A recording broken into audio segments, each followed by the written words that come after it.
جلوہ افروز عظیم علماء کرام محترم علامہ سید نثار شاہ صاحب، محترم حضرت علامہ کرمداد صاحب، ان کے علاوہ مسند پر جلوہ فگن محترم ملک ارشد صاحب، وائس پریزیڈنٹ کینٹ بورڈ، محترم حاجی نور الہی صاحب صدر مسجد سلمانیہ، محترم اسد خان صاحب اور دیگر احباب ذی وقار،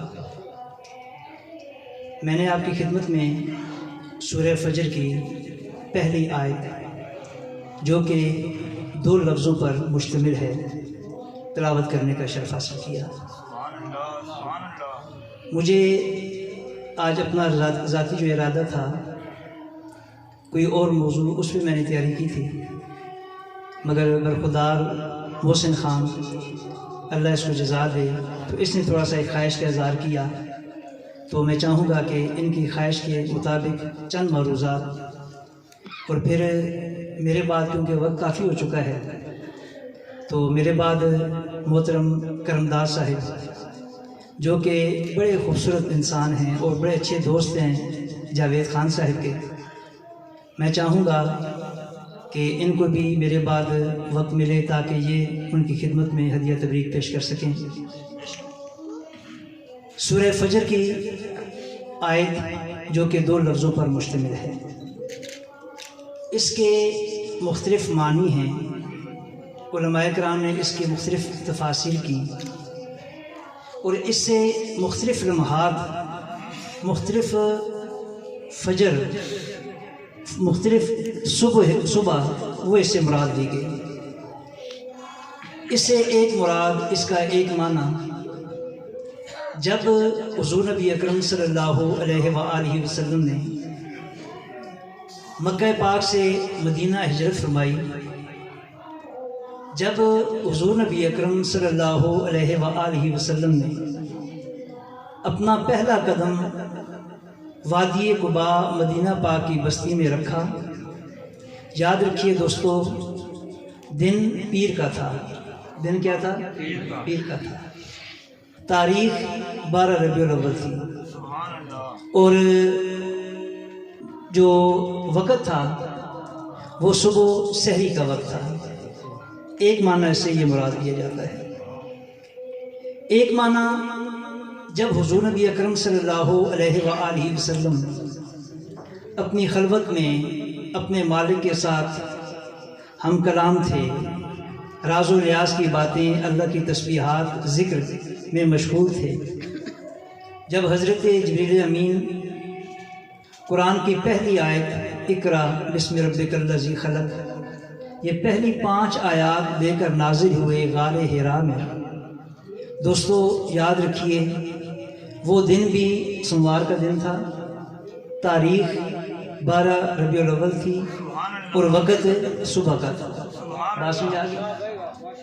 اسی طرح جب مدینہ پاک میں کچھ دن گزرے، حضور نبی اکرم صلی اللہ علیہ وآلہ وسلم نے دیکھا کہ صحابہ کرام ان کے چہروں پر کمزوری کے آثار ہیں، نکاہت اور کمزوری کا شکار ہیں، چہرے ان کے بجھے ہوئے ہیں۔ تو حضور نبی اکرم صلی اللہ علیہ وآلہ وسلم نے تمام صحابہ کو جمع کیا۔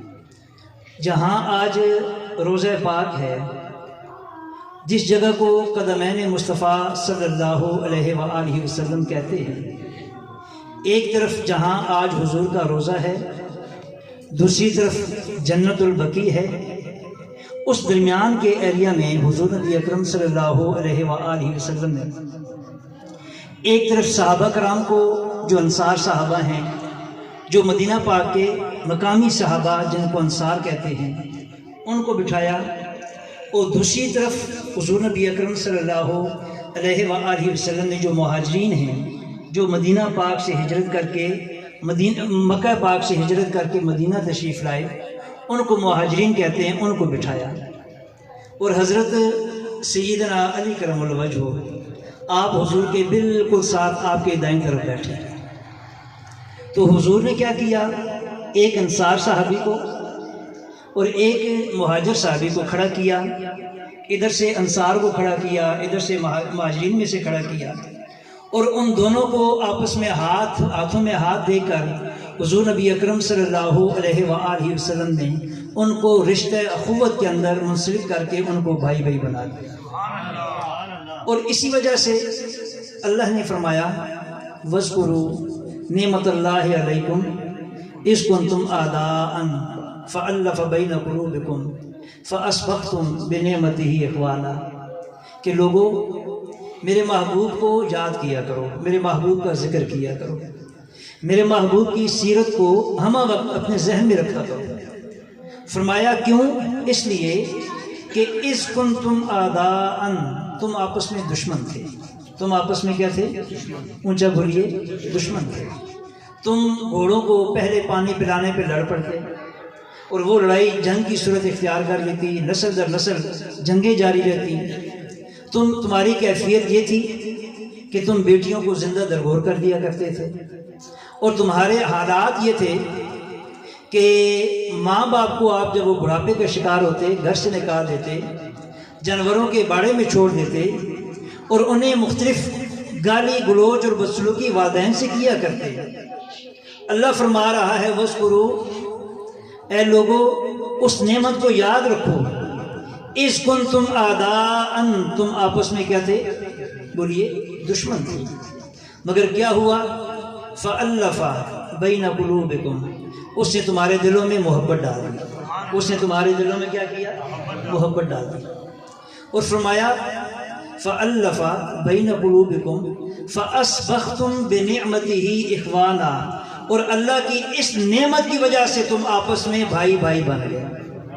وہی بچی جسے نحوست کی علامت سمجھ کر زندہ درگور کر دیا جاتا تھا، حضور نبی اکرم صلی اللہ علیہ وآلہ وسلم کے لب مبارک ہلے، وہی بیٹی آج ہمارے لیے اللہ کی رحمت کی علامت ہو گئی۔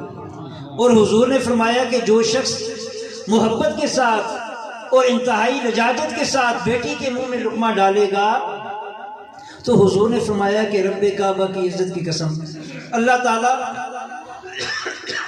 اس کو اجر اور ثواب ایسا عطا فرمائے گا کہ جیسے کسی شخص نے بیٹی کے منہ میں لقمہ نہیں دیا، اللہ فرما رہا ہے اس نے جیسے میرے منہ میں لقمہ دیا ہے، میں اس کو اجر ایسا عطا فرماؤں گا۔ بیٹی وہی ہے، مگر انقلاب کیا آیا؟ ابھی حضور تشریف نہیں لائے تھے، تو اس وقت ہماری کیفیت تھی اذ کنتم اعداء، آپس میں ہم دشمن تھے، مگر جب حضور تشریف لائے فألف بین قلوبکم فاصبحتم بنعمتہ اخوانا، تو اللہ نے ہمیں رشتہ اخوت کے اندر منسلک کر دیا۔ ماں باپ کا ایسا اللہ نے درجہ بنا دیا کہ اب اگر ماں کو دیکھا جائے تو ماں کے قدموں میں اللہ نے جنت رکھ دی، باپ کو دیکھا جائے تو باپ کی رضا کے اندر اللہ نے اپنی رضا رکھ دی۔ اور ہمیں یہ بات یاد رکھنی چاہیے کہ اگر ماں باپ انسان سے ناراض ہوں، حضور نبی اکرم صلی اللہ علیہ وآلہ وسلم، آج ہم ایک محسن ان کے والد گرامی، ان کے لیے ہم جمع ہیں ایصال ثواب کے لیے۔ محترم اسد خان صاحب ان کے بھائی ہیں، اور الحمدللہ جس شخص کا ہم ذکر کر رہے ہیں محترم جاوید خان صاحب، اللہ نے بڑا اعلیٰ اخلاق عطا کیا، جرگوں میں بیٹھنے والے تھے، اور میری موجودگی میں جتنے بھی جرگے ہوئے تو ہمیشہ ان کی زبان اور ان کا کردار اور ان کا جو رول رہا وہ لوگوں کو جوڑنے والا رہا۔ کون سا رہا؟ لوگوں کو۔ سخی انسان تھے، بڑی خاموشی کے ساتھ اللہ کی مخلوق کی خدمت کرنے والے تھے، اللہ ان کے درجات کو بلندیاں عطا فرمائے۔ تو میں بتا رہا تھا کہ والدین کی رضا، اور یہ بات یاد رکھیے کہ اسلام کے اندر، دین کے اندر 4 چیزیں ہیں۔ کتنی چیزیں ہیں؟ 4 چیزیں۔ نمبر 1 عبادات، نمبر 1 عبادات، نمبر 2 معاملات، آپس میں لین دین، نمبر 3 حقوق، نمبر 3 حقوق، اور نمبر 4 اخلاقیات۔ ان 4 چیزوں کو جمع کیا جائے تو اسلام بنتا ہے۔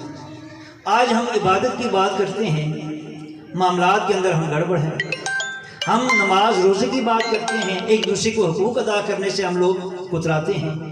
گھروں کے اندر بہنوں کی بھائیوں کی آپس میں لڑائیاں کن وجوہات کی بنا پر؟ ایک دوسرے کو ہم حقوق دینے پہ راضی نہیں، ان کا جو حق بنتا ہے ان کو حق ادا کرنے پہ راضی نہیں۔ اور پھر چوتھی چیز ہمارا اخلاق جو ہے اس کے اوپر بھی ہمیں نظر ثانی کرنی چاہیے۔ دوستان محترم، ایک بات آپ کی خدمت میں کروں۔ بنی اسرائیل کا ایک شخص، اس نے 70 سال اللہ کی عبادت کی۔ کیا کیا؟ بولیے 70 سال۔ جب وہ فوت ہوا، اللہ کے سامنے اس کے معاملات پیش کیے گئے۔ اللہ نے فرمایا کہ فرشتوں، اسے میرے فضل سے جنت میں لے جاؤ۔ کیا کرو؟ اسے میرے فضل سے جنت میں لے جاؤ۔ وہ شخص کہنے لگا کہ میرے اللہ، اگر آج بھی تیرے فضل سے میں نے جنت میں جانا ہے تو میری 70 سال کی عبادت کہاں گئی؟ اللہ نے فرمایا کہ اسے جہنم میں لے جاؤ۔ جہنم سے دور ایک مقام پہ کھڑا کیا گیا۔ جنت کی حدت اور شدت کی وجہ سے زبان حلق سے باہر آنا شروع ہو گئی، گلے کے اندر کانٹے چبھنا شروع ہو گئے۔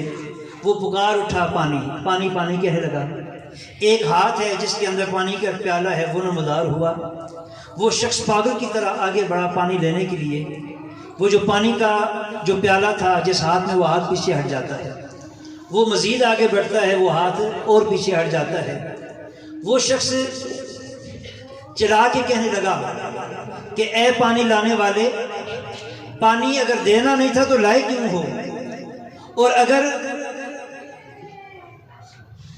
پانی اگر تم لے کے آئے ہو، دینا نہیں تھا، پھر لانے کا کیا مقصد ہے؟ اس پر آواز آئی، آج تو حساب کتاب کا دن ہے۔ آج کیا ہے؟ آج تو کوئی چیز بغیر معاوضے کے، حساب کتاب کے نہیں ملے گی۔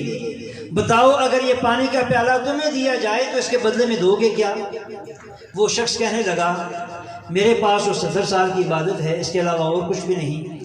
یہ 70 سال کی ساری عبادت تم لے لو، پانی کا ایک پیالہ مجھے دے دو۔ پانی کا پیالہ لیا، 70 سال کی عبادت اس کو دی۔ اللہ نے پھر اپنی بارگاہ میں طلب کر لیا اور پوچھا، اے بندے بتا، 70 سال کی ساری عبادت پانی کے ایک پیالے کے بدلے میں تم دے کے آ گئے ہو، اب بتاؤ تمہیں جنت کس کے بدلے میں دی جائے؟ وہ شخص ہاتھ جوڑ کے کہنے لگا کہ میرا اللہ اپنا فضل عطا فرما دے۔ کیا کر؟ اپنا فضل عطا فرما دے۔ ہاں بھائی، بیٹھ جا، بات سن، تھوڑی بیٹھ جا۔ تو دوستان محترم، یہ اللہ کا کیا ہے؟ فضل ہے۔ ہم وقت اللہ سے اس کا فضل مانگا جائے، ہم عدل کے متعامل نہیں ہو سکتے۔ اب سوال یہ پیدا ہوا کہ فضل ملے گا کیسے؟